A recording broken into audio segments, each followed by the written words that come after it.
किसी का प्रश्न है तो पूछें, फिर नहीं तो हम फिर इसको वाइंड अप करते हैं। Raj, I think most of the questions have been answered by Yeah, most of the questions have been answered well. Just brief the whole session. What should be the things that we have to take the precautions if we are having such kind of a problem, so that it becomes a recapitulation of the session. Okay. I will give little stress on few things. I mean, we have discussed about the awareness thing. I mean, the causing agents and how can we avoid them. In fact, the need to avoid them. We have gone in lengths on that aspect. The causing things, we are almost everyone who is little bit educated. We all know about the causing agents: tobacco, alcohol, sedentary lifestyle, weight gain, right? Not having a balanced diet, everything. Those things comes into the causing agents of a cancer. Cancer happens because we are all born with a cancer protective mechanism in the body. Okay, when we are exposed to cancer causing agents, the balance tilts toward cancer. It's a very fine balance. आपके शरीर को cancer से बचाने के लिए बहुत सारे mechanism होते हैं, लेकिन अगर वो मैकेनिज्म जो है, जो बैलेंस, जो क्रिटिकली बैलेंस है, अगर वो टूट जाए, because we are expose to cancer causing agents, infections, tobacco, alcohol, anything, तो वो बैलेंस बिगड़ने के बाद ही कैंसर बनता है. So we can prevent cancer by avoiding all those stuffs that can cause cancer. Exactly. Okay, that is one point. लेकिन जो मेरा प्रैक्टिस है उसमें एक दो चीज जो मैंने नोटिस किया, ये मैं आपको अब लोगों के साथ शेयर करना चाहता हूँ, because we are all involve in a discussion. So I think it's my moral responsibility to share few things. कुछ चीजों के मेरे पास कोई जवाब नहीं है, लेकिन those things happen. So I will just like everyone in the discussion to know about those things. Cancer India में बहुत लेट स्टेज में प्रेजेंट करता है, है ना. कैंसर का एक थंब रूल ये है, ठीक है, बीमारी है, बाकी किसी बीमारी की तरह अगर वो जल्दी डायग्नोज हो जाए, अगर हमारे पब्लिक अवेयर हो, है ना, उसको सिम्टम्स के बारे में कुछ आइडिया है, वो जाके जल्दी दिखा लें, किसी पेशेंट का स्टेज 1 या स्टेज 2 में डायग्नोसिस हो जाए, सो व्हाटएवर ट्रीटमेंट ही और she receives, the outcome is good. उसका हमेशा आउटकम बेटर होगा compare to those patients who come to us with a very advanced disease. But unfortunately, हमारे पास almost 70% लोग, अगर 10 लोग आते हैं कैंसर लेके, उसमें से 7 लोग काफी एडवांस स्टेज में आते हैं, जिसके कारण बहुत सारे कारण हैं. एक तो हर जगह कैंसर का फैसिलिटीज अवेलेबल नहीं है, दिखाना भी कोई चाहता है तो वो दिखा नहीं पाता है. कई लोगों को सिम्टम्स का कोई आइडिया नहीं है, उनको लगता है कि चलो ठीक है, पैरासिटामोल खा रहे हैं, थिंग्स विल इंप्रूव, है ना. कई कंफ्यूजन, मतलब सोसाइटी में इतने सारे कंफ्यूजन है, तो पहले तो 10 लोगों के साथ आकर घूमता है वो, हाँ ये तेल लगा लो, ये कर लो, वो कर लो, खूब सारा वो घूम घाम के, when the stage has increased to a level where pain becomes unbearable, where he has visible distortion of the organ, है ना, या पेशेंट ऑलमोस्ट बेड रिडन हो गया, व्हील चेयर पे आ रहा है. तो this is the common scenario that we face. तो हमारा चैलेंज ये है, बीइंग अवेयर सिटीजन्स, कि हम कैंसर को कैसे प्रिवेंट करें, और जहां प्रिवेंट जितना हो गया ठीक है, जिन लोगों में प्रिवेंट नहीं हो पाया, वो पेशेंट किसी एक हॉस्पिटल में या किसी डॉक्टर के पास में अर्ली स्टेज में कैसे पहुंचे, स्टेज 1 या स्टेज 2 में कैसे पहुंचे हमारे पास, so that whatever service we can provide, if we use that optimally in a patient who has a very early disease, then outcome is always satisfactory. Patient के लिए भी अच्छा है, हमारे लिए भी अच्छा है. बट चैलेंज ये हमारे हाथ में ये है कि majority of the patient coming with a cancer to us is at a very advance stage. ये इंडिया का अनफॉर्चुनेट रियलिटी है. So we all, whoever is involved in today's discussion, we all have a responsibility to at least educate few other peoples with whom we come in contact, to make them aware about the symptoms, and at least उनको ये सलाह दें कि भाई अगर आपको ये सब दिक्कत है तो आप जरूर एक डॉक्टर को दिखाएं. अब सेल्फ मेडिकेशन नहीं करें, अब इधर उधर इन चीजों पे ज्यादा वो नहीं करो. ठीक है, बहुत सारे लोगों को विश्वास होता है कि इससे ठीक हो जाएगा, उससे ठीक हो जाएगा। My thing is I don't want to disprove any of them. मेरा कहना यह है कि ठीक है, अब लगाइए वो तेल भी, अब पूजा भी करिए, कुछ भी करिए, सब कुछ करो, लेकिन सब कुछ में डॉक्टर को जाके दिखाना भी एक फैक्टर रखो।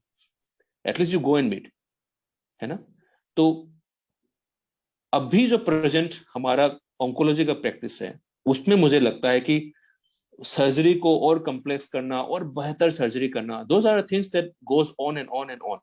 बट हमारा मेन चैलेंज वो नहीं है। हमारा मेन चैलेंज है कि कैंसर बीमारी का अगर इलाज किसी को जरूरत है तो उस पेशेंट को अर्ली स्टेज में कैंसर फैसिलिटी में कैसे पहुंचाया जाए। There is the challenge that we are facing. So I expect today's discussion will have some good impact in that aspect. जितने लोग आपके कांटेक्ट में आए कैंसर के, जितने लोग कांटेक्ट में आए, सबसे पहले तो एक सोशल टेबू है। अगेन वेरी अनफॉर्चुनेटली किसी को कैंसर होता है, पहले तो भाई साहब वो इतना डरता है कि वो आसपास बताता ही नहीं, किसी को पता ही नहीं है वो कैंसर है। इट्स ए सोशल टेबू, एक स्टिग्मा बना हुआ है। Why so? कैंसर तो भाई साथ खाने से, साथ रहने से, हाथ मिला लेने से तो फैलता नहीं है किसी को, but still we have that social taboo. उसको तो कैंसर है, एक बड़ा सा हुआ बना देते हैं। There is a very unfortunate thing. तो इस अंधेरे में ना आपको एक दीपक बनना है। You have to give light. Social stigma को आप चैलेंज करिए, इसको हटाइए, तो वो एक स्टेप होगा कि पेशेंट को हॉस्पिटल तक जल्दी पहुंचाया जाए। वो घर से बाहर निकलता ही नहीं है because he is afraid that people will know that he has cancer. और ये एक चीज है। दूसरा एक चीज जो कर सकते हैं, अगर किसी को कैंसर हो गया तो उसको सही सलाह दें। Don't confuse him, don't traumatise him. उसको साइकोलॉजिकली आप सपोर्ट करो, इमोशनली सपोर्ट करो। Cancer already is a very unfortunate disease, और पहले से इतना डिस्टर्ब है, उसमें से हम स्टिग्मा बना के, टेबू बना के, उसको गलत गाइडेंस दे के उसको हम और कंफ्यूज कर रहे हैं। So as educated knowledgeable people around, as a citizen, हमको ये मॉरल रिस्पॉन्सिबिलिटी उठाने हैं कि वो सोशल स्टिग्मा को हम चैलेंज करें, लोगों को सही तरीके से गाइड करें, और अर्ली स्टेज में अनफॉर्चुनेटली किसी को बीमारी हो गया तो उसको अर्ली स्टेज में हम एक कैंसर फैसिलिटी में जाने के लिए हम उसको हम इंकरेज करें। that's what I want, the message that I wanted to give. Doctor Dhaneshwar, actually में आपने इतना क्रूशियल कंपोनेंट उठाया है बेसिकली कि मेडिकल फ्रेटर्निटी होने के साथ साथ हम इस सब चीजों को ऑब्जर्व भी कर रहे हैं और एडवाइस भी करते हैं लोगों को। लेकिन इतना बड़ा कंट्री है ना, मतलब एक सेकंड वर्ल्ड का सेकंड पॉपुलेशन है हम कंट्री, और इसमें हेल्थ के जो इश्यूज हैं वो जैसे कि वेस्ट में देख रहे हैं, वेस्ट का जो हेल्थ का स्ट्रक्चर हम देखते हैं तो हम बहुत साफ तौर पर वहां देखते हैं कि बहुत ही क्लियर सेग्रीगेशन है। Preventive measures, preventive measures, preventive measures, curative measure, curative and treatment measures, वो बहुत सेग्रीगेशन है। हमारी कंट्री में क्या है कि हम जहां कहीं भी देखते हैं, कोई हेल्थ कैंप लगा रहा है तो दवाइयां बांट रहा है, कुछ और कर रहा है तो कुछ ट्रीटमेंट पार्ट पे जा रहा है। सिर्फ हमें लगता है कि इस देश में एक बहुत बड़ा वैक्यूम तो सिर्फ इस पर ही है कि एक जो टैबूज हैं, अवेयरनेस वाले जो पार्ट है, ह्यूमन एज ए ह्यूमन, कि ह्यूमन को एक ह्यूमन की तरह देखें, उसकी समस्या को एक ग्रॉस ह्यूमन प्रॉब्लम की तरह देखें और उसको सजेस्ट करें, उसको एक मोरल सपोर्ट दें और उसको काउंसलिंग की आवश्यकता है। तो इस तरह की बहुत सारी सेल्स, मैं मानता हूँ कि प्राइमरी लेवल पर ही एक तरह की ऐसी सेल होना चाहिए प्राइमरी हेल्थ सेंटर के बारे में जो हम कह रहे होते हैं, बजाय कि केवल ट्रीटमेंट पार्ट होने के बजाय हर लेवल पर एक काउंसलिंग सेल होना चाहिए। और हम कोशिश कर रहे हैं कि ये चूंकि अब संवाद उठा है, धीरे धीरे करके हम मिलते हैं, एक्सपर्ट से जुड़ते हैं, संवाद कराते हैं पब्लिक का। तो अथवा फाउंडेशन के माध्यम से हम आपसे भी आग्रह करेंगे कि भविष्य में भी हम ये जो एक नई मुहिम शुरू कर रहे हैं, हम आपको वहां से लेकर नॉर्थ ईस्ट, सेवन सिस्टर्स और जो हमारा एक बहुत ही बेहतरीन नेचुरल एंटिटी वाला जगह है, वहां से मेन स्ट्रीम और थ्रू आउट द कंट्री एक कनेक्ट देना चाहते हैं कि ये जो अवेयरनेस का एक कैंपेन अथवा के माध्यम से हम चला रहे हैं, एक यात्रा, एक तरह से एक एक्सप्रेस चला रहे हैं। तो समय समय पर जब भी आपको वक्त मिलता है, कभी आपका समय लेंगे हम, और बिल्कुल बिल्कुल बिल्कुल अवेयरनेस ही है शायद हम जो आप कह रहे हैं कि बहुत अर्ली लेट स्टेज में इंडिया में पहुंचता है, तो शायद अवेयरनेस ही है जिसकी वजह से हम काफी जो मॉर्बिड सिचुएशंस होती हैं या मॉर्टेलिटी की तरफ जो देख रहे होते हैं कि वो फिर रिवर्स नहीं हो रहा है वहां से, कि हॉस्पिटल प्रॉपर टाइम पे पहुंच जाए और उसकी एक जो लाइफ एक्सपेक्टेंसी को एक्सटेंड कर सकते हैं। तो शायद मुझे लग रहा है कि अवेयरनेस ही वो की है या वो एक मेथड है जिससे हम शायद बहुत बेहतर लोगों को इस समस्या से निजात दे सकते हैं। बिल्कुल जी, आपका और कोई किसी का प्रश्न हो तो पूछें, नहीं तो फिर हम वाइंड अप करेंगे। और एनीबॉडी वांना आस्क एनी क्वेश्चन? किसी का प्रश्न नहीं। ठीक है डॉक्टर धनेश्वर, बहुत बहुत शुक्रिया आपका। आपने बहुत थैंक यू आपने thank you for giving me this platform. I will happily cooperate, join you in any sort of meeting wherever my expertise is required. In fact I have made it a point in my practice that apart from operating, मैं surgeon हूं तो operate तो करना ही है, cancer surgery के अलावा I am also giving my time. I am officially connected with one NGO which we have registered last month. Corona issue के कारण थोड़ा डिले हो गया चीजें।